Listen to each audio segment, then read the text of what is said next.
Hi students, first of all, happy Teachers Day to all of you. ఈ రోజు వీడియోలో already teachers గురించి చాలాసార్లు నేను మాట్లాడేశాను కాబట్టి ఈరోజు వీడియోలో టీచింగ్ ప్రొఫెషన్లోకి రావాలనుకున్న వాళ్ళకి సంబంధించి సజెషన్స్ చెప్దాం అనుకుంటున్నాను. ఓకే, సో ఫస్ట్ థింగ్ నా వరకు ఇప్పటి వరకు జరిగిన వచ్చిన అన్ని ఇన్వెన్షన్స్లో లిటరేచర్ అనేది ఎంతో గొప్ప ఇన్వెన్షన్ అని నేను నమ్ముతా. ఎందుకంటే ఇప్పుడు ఐన్స్టీన్ అయినా న్యూటన్ అయినా ఎంత గ్రేట్ ఇన్వెన్షన్ కనుక్కున్నా కూడా దాని నుంచి invention or discovery whatever application కనుక్కున్నా కూడా దాన్ని నెక్స్ట్ జనరేషన్కి ట్రాన్స్ఫర్ చేయడానికి ఒక మీడియం కావాలి. ఈరోజు మీరు ఇంటర్నెట్లో Einstein general relativity theory, special relativity theory అని సెర్చ్ చేసిన వెంటనే మీకు డాక్యుమెంట్ వస్తుంది, చదువుకోవడానికి ఒక ఫార్మాట్ ఉంది. సో ఇదంతా ఒక లిటరేచర్ ఉంది, నెక్స్ట్ జనరేషన్కి ట్రాన్స్ఫర్ అవ్వడానికి ఒక మీడియం ఉండడం వల్లే ఇది సాధ్యం అవుతుంది. సో ఎంత గ్రేట్ ఇన్వెన్షన్ అయినా నెక్స్ట్ జనరేషన్కి రావాలంటే ఒక మీడియం ఉండాలి కదా. సో ఆ మీడియం లిటరేచర్, అందుకే నాకు అది గ్రేట్ ఇన్వెన్షన్ లాగా అనిపిస్తుంది. అలానే ఆ నాలెడ్జ్ని స్టూడెంట్ దాకా తీసుకెళ్లేది ఒక టీచింగ్ ప్రొఫెషన్. అందుకే నాకు greatest profession teaching and greatest invention is literature అని నాకు అనిపిస్తుంది, నా పర్సనల్ ఒపీనియన్.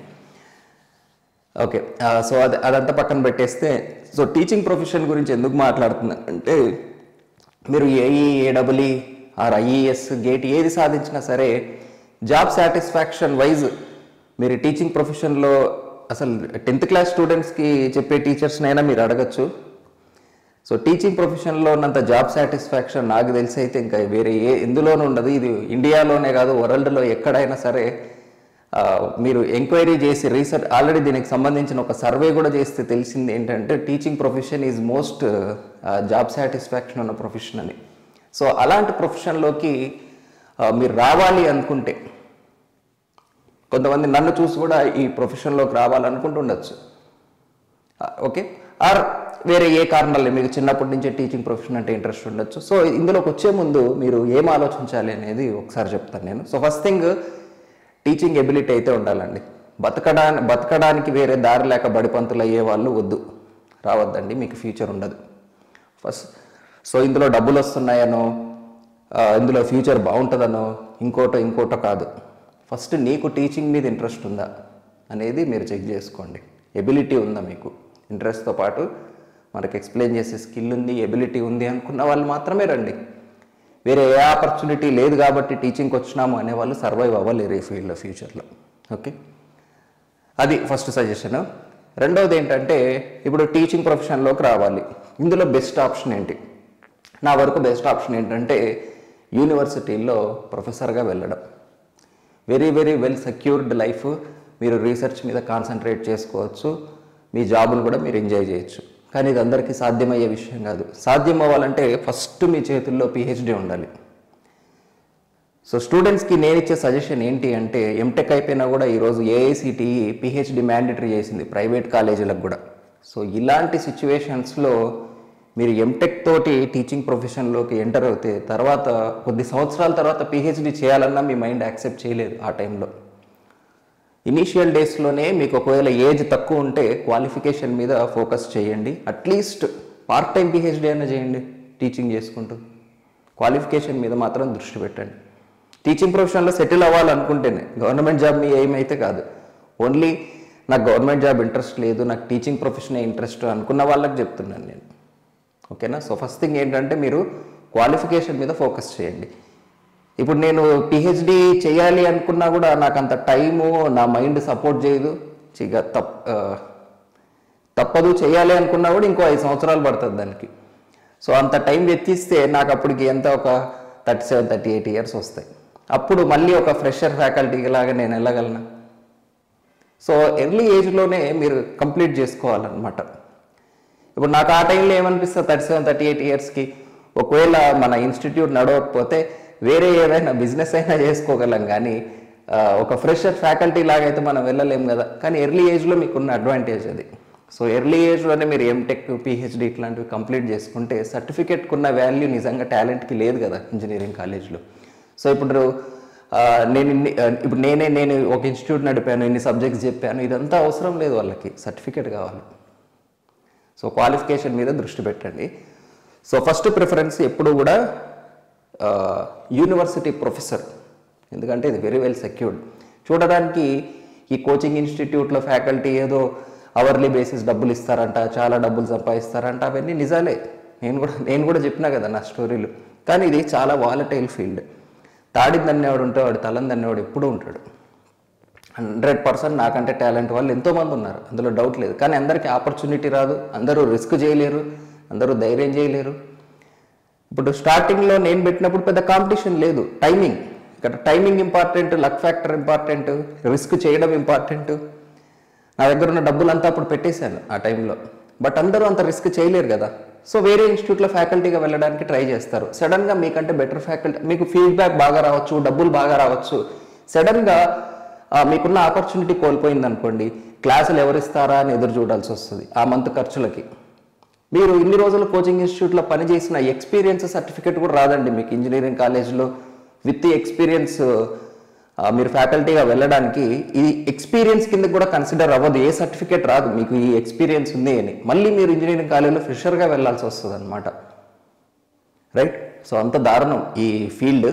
సో ఇనీషియల్ అంటే జరిగితే చాలా బాగుంటుంది, కానీ ఎన్ని రోజులు జరుగుతుంది అనేది మనకు తెలియదు. ఇది చాలా టెంపరీ ఫీల్డ్, ఎప్పుడూ కూడా బ్యాకప్ ఉండాలన్నమాట ఈ ఫీల్డ్కి. ఇప్పుడు నా సిచ్యువేషన్ వదిలేసేయండి, ఎందుకంటే నాకు ఆల్రెడీ 7 to 8 years గడిచిపోయాయి. ఇంకో 10 years గడిచిపోతే అయిపోతుంది నా కెరీర్. కానీ మీరు ఇప్పుడు ఈ ఫీల్డ్లోకి ఎంటర్ అవ్వాలనుకుంటున్నారు కదా, కొద్ది సంవత్సరాల తర్వాత ఈ ఫీల్డ్లో ఆల్రెడీ చాలా మార్పులు రాబోతున్నాయి అనే విషయం కూడా మీకు క్లియర్గా చెప్పాను. మీరు 2 yearsలో ఎన్ని మార్పులు వచ్చాయో గమనించవచ్చు ఆన్లైన్ కోచింగ్ వల్ల. ఇదే కాకుండా ఫ్యూచర్లో ఇంకా చాలామంది స్టూడెంట్స్కి బీటెక్లో మంచి నాలెడ్జ్ ఉండబోతుంది. ఇప్పుడైతే డెఫినెట్గా కాలేజీల్లో క్వాలిటీ లేదు కాబట్టి నాలెడ్జ్ ఉండదు. కానీ కమింగ్ జనరేషన్లో స్టూడెంట్కి సబ్జెక్ట్ వైజ్ ఏ ప్రాబ్లం ఉండదు. ఏం చదవాలి, ఎలా చదవాలి, ఆ 1 నిమిషంలో ఎలా సాల్వ్ చేయాలి, మైండ్ సెట్ ఎలా పెట్టుకోవాలి, 150 క్వశ్చన్లు ఒకేసారి సాల్వ్ చేసేటప్పుడు.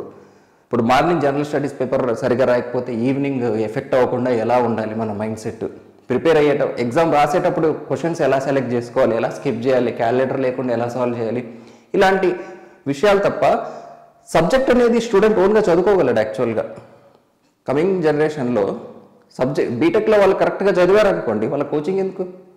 కోచింగ్ అంతా వీటి గురించి కావాలి యాక్చువల్గా. సో ఇలాంటి ఒక గైడెన్స్కి ఫ్యూచర్లో చాలా డిమాండ్ ఉండబోతుంది అనే విషయం నేను ఆల్రెడీ చెప్పాను మీకు. ఒకవేళ నేను చేయలేకపోయాను అనుకోండి, నేను ఆల్రెడీ ఐడియా చెప్పాను కదా, నాకంటే ముందు మీరు చేసేయండి, నాకంటే ఎఫెక్టివ్గా చేయండి. నాకంటే ఎఫెక్టివ్గా మీరు చేశారనుకోండి, నేను చేయడం వేస్ట్ కదా, మీరే చేయండి. లేదు ఇంతకంటే బెటర్ ఐడియా ఉంది సార్, స్టూడెంట్స్కి ఈ పర్టికులర్ టైప్ ఆఫ్ సర్వీస్ లేదు, ఇంతవరకు ఎవరు ఆలోచించలేదు, ఇలాంటిది చాలా ఉపయోగపడుతుంది, అలా ఒక ఇన్నోవేటివ్గా ఐడియా తీసుకురండి. మిగతా వాళ్ళు డెవలప్ చేసే లోపు మీరు ఆ ఫీల్డ్లోకి ఎంటర్ అయ్యి ఫాస్ట్గా గ్రో అవ్వాలన్నమాట, కరెక్ట్ టైంలో దాన్ని లాంచ్ చేసి. అంటే ఇప్పుడు ఇన్నోవేటివ్ సర్వీస్ అంటే ఫర్ ఎగ్జాంపుల్ ఇప్పుడు నేను డౌట్ గురించి ఆల్రెడీ చెప్పాను కదా. సో అలాంటి డౌట్ గురించి కాకుండా ఇప్పుడు ఇంకొకటి చెప్తాను నేను జనరల్గా. ఇప్పుడు 2017 ఇన్స్టిట్యూట్ లాంచ్ చేసేటప్పుడే చెప్పాను ఇలాంటి ఒక సర్వీస్ పెడదాం అనుకుంటున్నానని. అప్పుడు అనుకోకుండా ఫైనాన్షియల్ ట్రబుల్స్ రావడము, ఆ ప్లాన్ అట్లా వెళ్ళిపోయింది. మళ్ళీ ఇప్పుడు ట్రై చేస్తున్నాను అది ఎగ్జిక్యూట్ చేద్దామని. అప్పుడు నేనేం చెప్పానంటే, ఒక లైబ్రరీ స్టూడెంట్స్కి, మనకు బయట స్టడీ హాల్స్ చాలా ఉంటాయి, అందులో ఏసీ హాల్ అయితే నాకు తెలిసి నెలకు నా స్టూడెంట్స్ కూడా చాలామంది వెళ్తున్నారు. సో వాళ్ళు చెప్పింది అయితే అరౌండ్ 1000 రూపీస్ ఉంటుంది సార్ అని చెప్పారు. సో లెటర్స్ ఆ 1000 రూపీస్లో వాళ్ళకు రెంట్స్, అక్కడ ఉన్న మెయింటెనెన్స్, వాటర్ కావచ్చు, ఇంటర్నెట్ కావచ్చు, కరెంట్ బిల్ కావచ్చు, ఇవన్నీ పోను ఒక పర్ స్టూడెంట్ ఒక 500 రూపీస్ మిగులుతుంది అనుకుందాం లెటర్సే. నేనేం ఆలోచించానంటే, ఈ 500 ప్రాఫిట్ మనకు అవసరం లేదు, మన ఇన్వెస్ట్మెంట్ తిరిగి రావాల్సిన అవసరం లేదు. లీస్ట్ ఇన్వెస్ట్మెంట్ ఒక 2 lakh రూపీస్ లెటర్సే. సో ఒక 2 lakh రూపీస్ ఇన్వెస్ట్ చేసి ఆల్రెడీ ఎగ్జిస్ట్ అయిన ఒక స్టడీ హాల్ని తీసుకుని ఓన్లీ సివిల్ ఇంజనీర్స్ని మాత్రం అలో చేసి ఒక స్టడీ హాల్ పెట్టి, అందులో మనమే బుక్స్ కూడా కొన్ని ప్రొవైడ్ చేసి, అన్ని ఇన్స్టిట్యూట్ల మెటీరియల్ కానీ, ఓన్గా చదువుకోవాలనుకున్న వాళ్ళు కానీ, వీజీ స్టూడెంట్స్ కానీ ఎవరైనా సరే, ఇంకా కొన్ని కంప్యూటర్స్ కూడా పెట్టి ల్యాప్టాప్ లేని వాళ్ళకి అక్కడే మన క్లాసెస్ యాక్సెస్ చేసుకోవడానికి అట్లా కొన్ని కంప్యూటర్స్ పెట్టి అట్లా ఒక డిఫరెంట్ సర్వీస్ ప్రొవైడ్ చేద్దామని చూస్తున్నా. ఇప్పుడు బయట 1000 రూపీస్ ఉంది, మనం 500కే ఇచ్చేసినాం అనుకో, మనకు ప్రాఫిట్ అవసరం లేదు, నా ఇన్వెస్ట్మెంట్ తిరిగి రావాల్సిన అవసరం లేదు. ఆ ఐడియా సక్సెస్ అయ్యి అది అట్లా రన్ అవుతే చాలు నాకు. ఎందుకంటే స్టూడెంట్కి స్టడీ ఎన్విరాన్మెంట్ అనేది చాలా కష్టం దొరకడం. చాలామంది స్టడీ ఎన్విరాన్మెంట్ లేక ఆఫ్లైన్ కోచింగ్ అడుగుతున్నారు నన్ను. సో వాళ్ళకి కావాల్సిన ఆ సర్వీస్ ఏదైతే ఉందో అది మనం ప్రొవైడ్ చేయగలమా? ఒక 2 లక్షల రూపాయలు పోయినా పర్వాలేదు, అది మనం ప్రొవైడ్ చేయగలమా? అంటే దొరకట్లేదు నిజంగా. 2 lakh రూపీస్ ఇన్వెస్ట్ చేద్దామన్నా కూడా ఒక్కొక్కరు 5 lakhs 6 lakhs, మళ్ళీ దానికి అడ్వాన్సులు, మెయింటెనెన్స్, అక్కడ ఒక మనిషి ఉండాలి మనం ప్రొవైడ్ చేసే లైబ్రరీలో బుక్స్ అన్ని సేఫ్గా చూసుకోవడానికి. సో వీటన్నిటి ఎక్స్పెన్సెస్ మేనేజ్ అయ్యే విధంగా మనం ఏమైనా చేయగలమా? ఇలా ఆలోచిస్తున్నాను అనమాట, వెతుకుతున్నా. ఒకవేళ ఏదైనా దొరికితే మీరు చెప్పండి. ఒక 2 lakh రూపీస్లో ఒక 50-60 స్టూడెంట్స్, అందరూ సివిల్ ఇంజనీరింగ్నే అలౌ చేస్తారు, వేరే వాళ్ళని అసలు అలౌ కూడా చేయను. ఓకే, సో మంత్లీ 500 అంటే ఇయర్లీ సబ్స్క్రిప్షన్ లాగా ఒక 5,000 రూపాయలు అనుకోండి. సో ఒక 5,000 రూపీస్లో ఇయర్ మొత్తం మీరు అక్కడికి వచ్చి చదువుకోవచ్చు. ఏదైనా నేను కూడా పర్సనల్గా వీక్లీ ఒకసారి వచ్చి ఏదైనా గైడెన్స్ చెప్పడము, ఓన్గా ప్రిపేర్ అయ్యే వాళ్ళకి కానీ, పీజీ స్టూడెంట్స్కి కానీ, ఎవరికైనా ఇలాంటి ఒక ఐడియా ఉంది. అది ఎంతవరకు ఇంప్లిమెంట్ చేయగలనో నాకు తెలియదు, కానీ జస్ట్ చెప్తున్నా. అంటే స్టూడెంట్కి ఇలాంటి సర్వీస్ లేదు, మనం ప్రొవైడ్ చేయొచ్చు అని ఇంకా ఎన్నో ఉంటాయండి యూనిక్ ఐడియాస్. మీరు ఆలోచిస్తూ ఉంటే మీకు వస్తాయన్నమాట ఇలాంటి ఐడియాస్, రైట్? సో ఇట్లా ఇన్నోవేటివ్ సర్వీస్ మీద ఫోకస్ చేయడము, టైంకి తగ్గట్టు మనల్ని మనం అప్డేట్ చేసుకోగలము అనుకున్న వాళ్ళకు ఇండస్ట్రీలో పెద్ద ప్రాబ్లం ఉండదు. దానికి మినిమం డబ్బులు కూడా అవసరం అవుతుంది. ఎందుకంటే ఇప్పుడు ఒక యాప్, మన యాప్లో మనకు నచ్చినట్టుగా ఒక యాప్ తయారు చేసుకోవాలంటే 2-3 లక్షలు మినిమం అవుతుందండి ఈ రోజుల్లో. ఒక డెవలపర్ని పెట్టుకుని ఎవరో తయారు చేసిన యాప్ కొనాలనుకుంటే 20,000 రూపాయలు అయిపోతుంది. కానీ అది మనకి నచ్చినట్టు ఉండదు.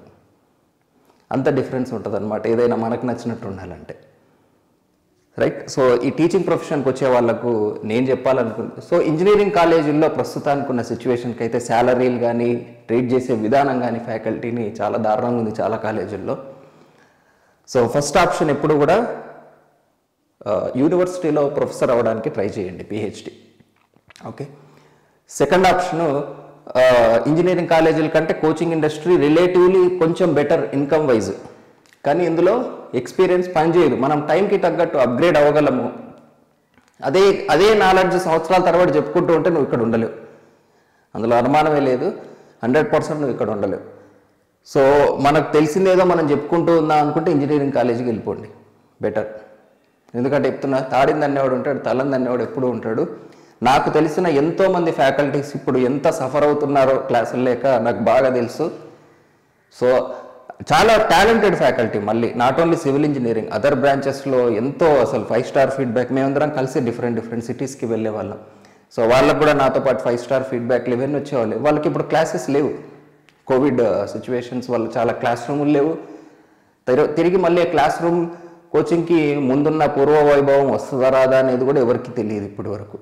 సో వాళ్ళు చాలా సఫర్ అవుతున్నారు. ఇప్పటికిప్పుడు మళ్ళీ క్వాలిఫికేషన్ పెంచుకోవడం కానీ, వేరే ఫీల్డ్కి కానీ వెళ్ళలేకపోతున్నారు. ఇంకొంతమంది అయితే బిజినెస్ వైపు షిఫ్ట్ అయ్యారు, ఏం చేయాలనో తెలియక.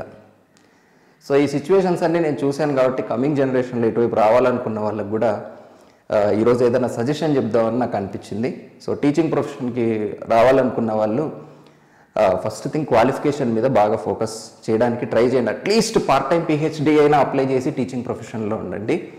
కోచింగ్ ఇండస్ట్రీలో ఒకవేళ వచ్చినా కూడా టైం టు టైం మీ నాలెడ్జ్ని అప్గ్రేడ్ చేసుకోండి. అదే చెప్పుకుంటూ కూర్చుంటే మాత్రం 100% మీరు అవుట్డేట్ అయిపోతారు, అందులో అనుమానమే లేదు. మీరు ఎంత గొప్ప ఫ్యాకల్టీ అయినా సరే, ఏదైనా సరే, with respect to time you have to update your self, అంతే, దానికి తిరుగులేదు. లేదు ఇదంతా వద్దు, ప్రశాంతంగా టీచింగ్ చెప్పుకుంటూ ఉండాలంటే క్వాలిఫికేషన్ ఉంటే ఇంజనీరింగ్ కాలేజీలోకి వెళ్ళండి. లేకుండా వెళ్ళినా కూడా క్వాలిఫికేషన్ తెచ్చుకోండి, పార్ట్ టైం పిహెచ్డి పెట్టైనా తెచ్చుకోండి. ఓకేనా? సో ఇదండి నేను మీకు ఇచ్చే సజెషన్. ఓకేనా? సో ఎనీవే, ఇలా చెప్పడానికి నాకు కూడా బాధగా ఉంది, టీచింగ్ ప్రొఫెషన్ ఇంత దారుణంగా ఉంటుందని. అఫ్కోర్స్ బయట ఏ ప్రొఫెషన్ అయినా ఇప్పుడు అంత ఈజీగా ఏం లేదండి. గవర్నమెంట్ జాబ్ అయినా కూడా ఎన్నో కష్టాలు ఉన్నాయి. ఇప్పుడు నా హెచ్ఎన్డబ్ల్యూఎస్లో నా స్టూడెంట్స్ ఒక ఫైనల్గా 9 స్టూడెంట్స్ సెలెక్ట్ అయ్యారు కదా, 9 మందిని అడిగానండి. 9 మందిని జాబ్ తర్వాత ఎట్లా ఉంది మీకు ఇప్పుడు అని అడిగాను. అడిగితే వాళ్ళు చెప్పిన ఆన్సర్ ఏంటంటే, ఇదేం జాబ్ సార్ అంటున్నారు, వీఆర్ నాట్ సాటిస్ఫైడ్ అంటున్నారు. అంటే జాబ్ వచ్చే వరకు ఓలా ఉంటుంది, వచ్చిన తర్వాత ఓలా ఉంటుంది, అది మీకు అనిపిస్తూ ఉంటుంది, నాకు తెలుసు. కానీ రేపు జాబ్ వచ్చిన తర్వాత మీరు కూడా నేను క్వశ్చన్ అడిగితే ఇదే మాట చెప్తారు, మేము అనుకున్నట్లు లేదు సార్ ఏడబ్ల్యూ అని. సో ఏ ప్రొఫెషన్ అయినా 100% జాబ్ సాటిస్ఫాక్షన్ ఉండే ప్రొఫెషన్లు అయితే లేవు. బట్ ఈరోజు టీచర్స్ డే కాబట్టి పర్టికులర్గా టీచింగ్ ప్రొఫెషన్లోకి రావాలనుకున్న వాళ్ళకి నా వైపు నుంచి ఏదైనా సజెషన్ కమింగ్ జనరేషన్కి ఇద్దామని వీడియో చేశానండి. ఓకేనా? Thank you for watching.